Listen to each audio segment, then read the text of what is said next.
Hey guys, my name is Aiden. I've been climbing for 11 months, and today I'm going to be working on the new set. There are a lot of mid-level climbs, and I ended up projecting 3 V5s, so stay tuned. I start off with this blue V0.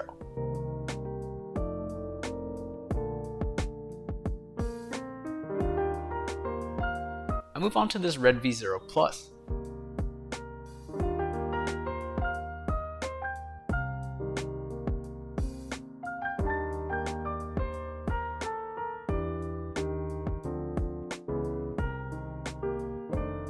I move on to this red V1.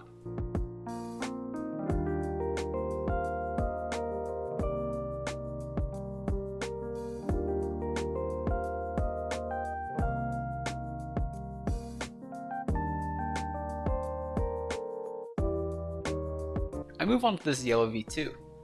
It has these big flat holds that you can pinch. I like that it rewards good sequencing, but the holds are big enough that a beginner could still muscle through it.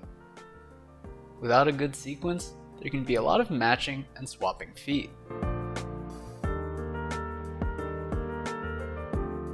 I move on to this gray V2 Plus. I tried to reduce the number of hand matches and foot swaps, and my beta is super wacky and probably harder than it should have been.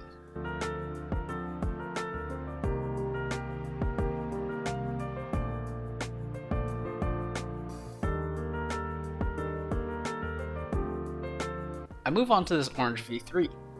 It starts on jugs. The rest of the holds are these good nubs.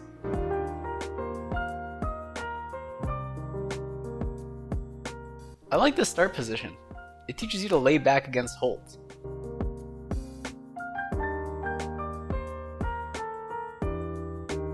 I also like this traverse. You step through, get an awkward left hand, and then make a big move to the right.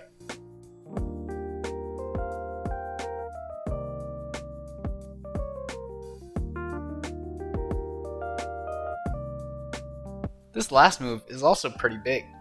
You have to commit to putting weight on your left foot. Overall, I like this climb a lot. I move on to this red V3. All of the holds are crimps.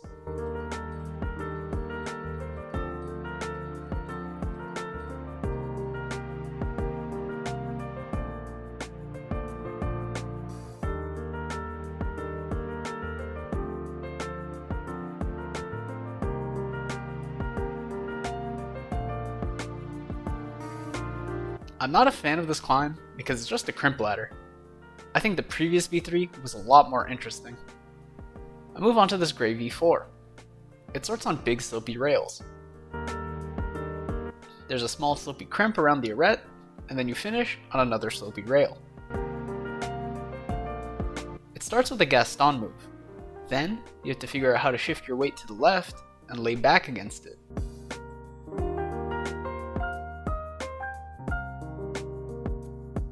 This hold felt particularly bad, so I tried to find a better spot. I think about matching feet or back flagging to match hands, but I could just keep my left foot on the lower volume.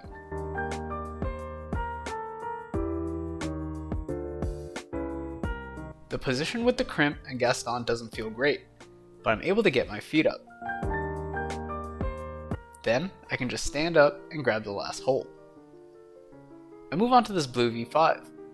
It has a jump start, and then you traverse left. All of the holds are crimps. Then, you go straight up and top out. I'm afraid to commit to the start because I don't know how good the holds are. I don't want to jump onto some really bad crimps and injure my fingers. I'm able to grab the holds, and they're pretty good. I make a big move left and grab a small in-cut crimp. I try to find a stable position for my right foot so I can move my right hand.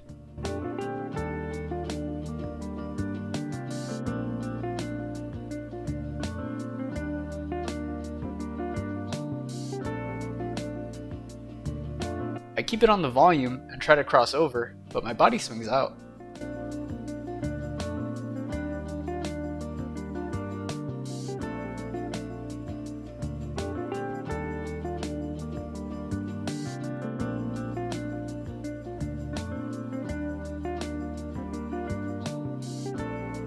I try to toe hook the arete, but it feels far. I try to cross over to the highest crimp, but can't control the swing.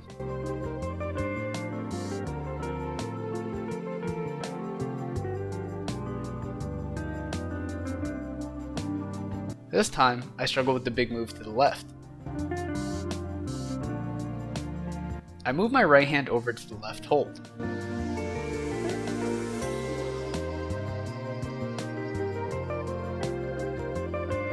Then, I'm able to get the move. This time, I swap feet on a smeary foothold and flag my left foot.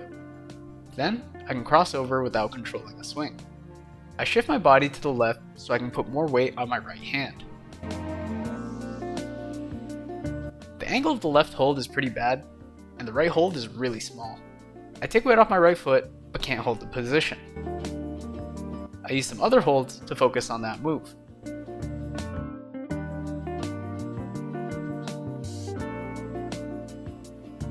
This time, I'm able to get it. The hold is really small, but it's on a slabby volume. The move to the top edge is really big, and my left foot gets caught on the green hold. The tap out seems easy, so I skip it to save energy.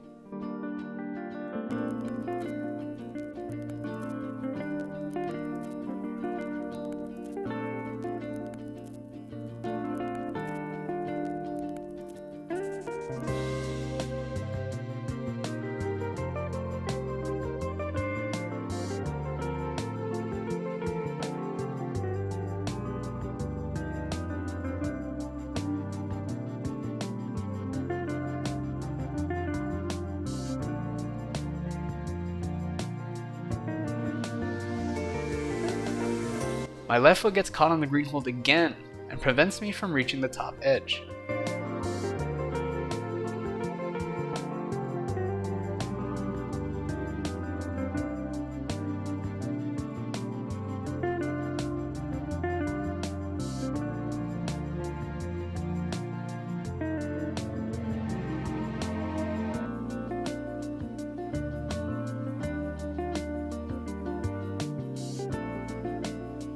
This time, I flag my left foot above the green hold.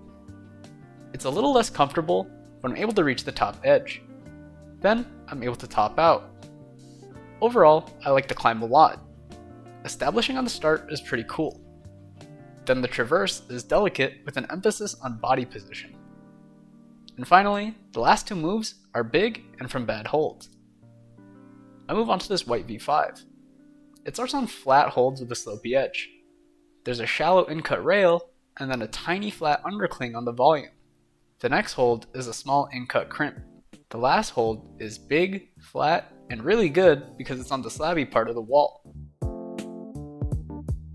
I hit the hold too shallow, and I slip off. I try the rest of the climb from there.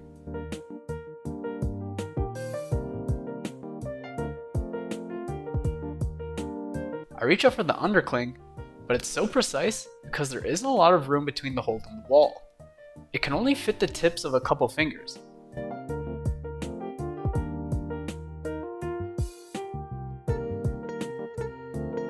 I get a higher right foot and I can reach the undercling this time.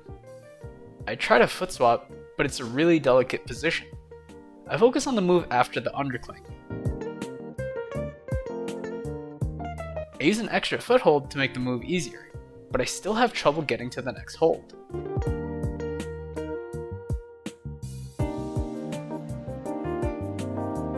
I try a higher left foot and almost grab the hold.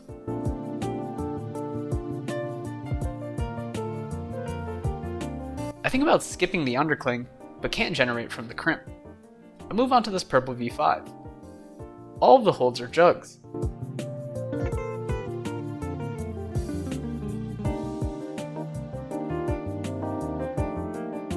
The last move is big and around the arete.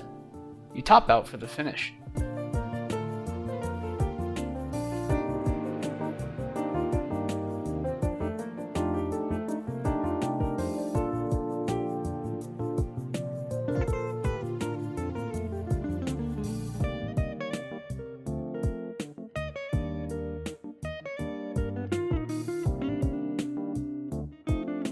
I get to this big crossover move and get a little stuck. I read it as a drop knee, but I'm afraid of a foot slip. I decide to do a dynamic move and control the swing, but I end up falling. This time, I try the drop knee. I don't trust the foot and keep readjusting. I commit to the move and grab the next hold.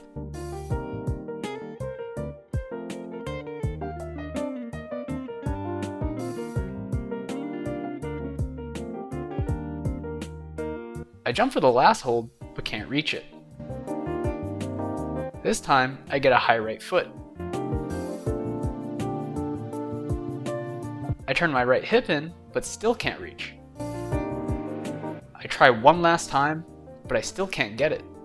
I know I can do the move, but I'm too tired since it's the end of my session. I'll just have to send it next time. But now, I'll talk about my hangboarding. I try to hang on the 20mm edge for 5 sets of 10 seconds and 67.5 pounds. I failed on every single set. Next session, I actually plan on restarting my hangboarding with a half crimp grip instead of a chisel grip. This will train my index finger in a more active and bent position. Please like, comment, subscribe, and I'll see you in the next one. Bye!